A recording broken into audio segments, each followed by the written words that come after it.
What's going on, guys? Today we're going to go over everything you need to know about ski poles. Whether you're a beginner buying your first pair, or you need a second pair, or something for the backcountry, we're going to talk about it today. So we got a couple different types of ski poles here for different uses. If you're a beginner, a basic pair, probably the cheapest you could find, is good. Typically, people like to buy them, size them, because sizing is different. Typically, they like to size them with either a bent elbow at a 90-degree angle or a slight angle, which is what I like. Something that's, gives you a little bit shorter, because I find too long of a pole is kind of a pain. That's how you size them. A regular stiff pole. They also make these adjustable poles that adjust in size. And these are nice, but you don't need them as a beginner because they'll be a lot more expensive. So, things to decide when buying a pole, typically what its use is. If you're just going to be resort skiing and you're a beginner, getting these solid ones is fine. Some things to look for. Just an alpine pole that you use at a resort, you're going to want it to have a good comfortable handle. That's the number one thing. I got a couple different types here. This kind of old-fashioned one I do really like, though, with the hand stopper. The type of plastic that it is important. I like a bigger grip, like a bigger handle. They make ones with even bigger handles, but this is pretty good for me. Something that's a little bit fatter too is nice, especially in ski gloves. And some don't have the lanyard, or they have like a crappy lanyard with no adjustment, like this one. This one has a better adjustment.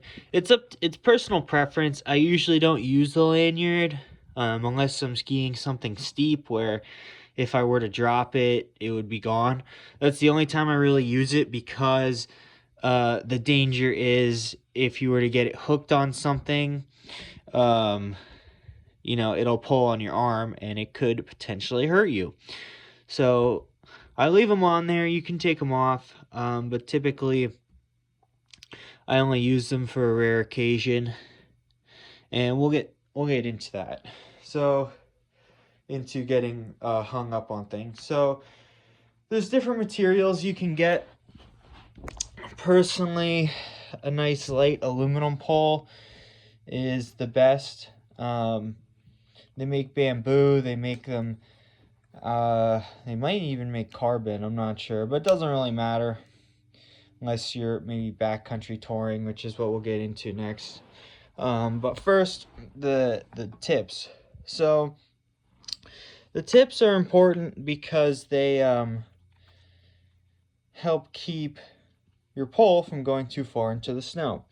If you're skiing in a resort and you're mainly skiing hard pack snow, you're going to want to look for one that's kind of smaller, maybe something like this. It's a good all-arounder. It'll work in some soft snow conditions, but generally, if it's nothing too deep, these are what you want. These are fine. Other soft snow baskets, like this one here on my backcountry poles, something that's bigger, it's just gonna take up more space and be not as efficient. And something like this, it's a bit bigger. It's not really a problem, but it just can be a little clunky. I would prefer something like this on alpine, in resort on, like on my carving skis. I would bring something like this, pick a pole like this, because it'll stop you from going too deep, but not be too heavy and not be too clunky. If you are going to be going into the backcountry or dealing with more soft snow conditions, that you'll really need that wide basket to help keep you up in the soft snow. You'll definitely need a fatter basket. Like this one, you can see how fat it is. They make different types. They make circular ones ones with more surface area, ones like this, the snowflake design. They all kind of work the same. The one thing to keep in mind, and this is an alpine too, is that these baskets with the snowflake design or the big circle with the holes are going to get hung up on things. So if you like to ski in the trees, if you ski in the backcountry at all, these will get hung up and even rip off. I've had them rip off, and then you got to go to the ski shop on a trip and get new ones. It's a pain. So that's one thing a lot of people don't think about, is how hung up these baskets will get. So a round solid one, although it will be a little heavy, it would get hung up less than the snowflake. It really gets hung up in any bushwhacking, especially here in the East Coast. It gets hung up a lot, and I believe I actually cracked this one. See, yeah, right here. You can see I actually cracked it from that very thing, just getting it hung up in the trees. Something like this shape looks a bit better, as it's kind of curved down, and it doesn't have any holes. But yeah, just a couple things to keep in mind. Pick a handle you like, pick a basket that's gonna fit what you're skiing. It won't get hung up. I mean, all powder baskets are gonna get hung up, but this one definitely gets hung up a lot more than others. I believe it's a leaky snowflake design, whatever they had.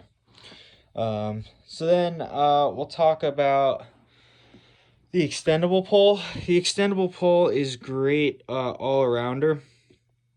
So these are Armada. So any extendable pole, it's gonna be more price, but it's gonna be nice for if you're gonna be backcountry, or maybe if you have, you know, a younger skier that can grow into a larger pole, it might be a good idea. But this just comes undone, and then, you know, you can quick slide it up. It's really nice to take on trips because or touring. These are my touring poles because I never know what I'm gonna get when I go on a trip. And you know, if I luck out and I get a powder trip, or I want to go backcountry touring or skiing in the woods, and I just might need, you know, to traverse a little section, these are great because they just extend, and now I can reach in deep snow. I can reach down and get to the bottom, because deep snow, obviously it's going to compact before you get the basket to really get enough pressure to get force on it. Something like this, you're not going to get a lot of force in deep snow. It's going to go straight to the bottom. It's good to extend it, especially because if you get, you know, a little bit of snow, like maybe like 6 inches, you'll still get some good compression on the bottom. But maybe if you get like a foot, 2 feet of fresh snow, you're really going to need this extra length. But the downside is there's more stuff that can break. These can get loose, they can break, they can pull out. They get hung up a lot on soft or on you know, tree skiing. They can get hung up on the brush and just rip right out. I've had that happen, and then you got to walk up in the powder and dig them out, which is not fun. So unless you really need them, unless you're going to use them, I would recommend these cheap solid poles. But if you need them for backcountry, or you want to buy them for a younger skier and make them last, go ahead. Or if you have the money, go ahead. But a little bit more problematic with these poles, just more that can go wrong. But they're great poles, solid poles. So that's pretty much everything you need to know about poles, pole sizing, and different baskets. Oh, one more thing. Some have these tips, they go all the way down, typically on the solid poles. And that's what sticks in the snow. On some of these more expensive models, they have an actual glue-in tip. So there's no tip on the pole. It's this glue-in that has the basket, and that too can come out. The nice thing is you can replace it when it gets worn, so the ski poles can last literally decades. But this can come out. I've had this whole thing rip out, and then you basically have a useless ski pole until you go to the shop and get a new one, and they'll have to glue it in. So that's just some things to consider, and they are a bit pricey, maybe like 30-40 bucks for the tip, the basket, and gluing it in. So just something to consider next time you're buying another pole. So with that, subscribe, like, comment. Let me know if you guys have any questions, and have a great rest of your week.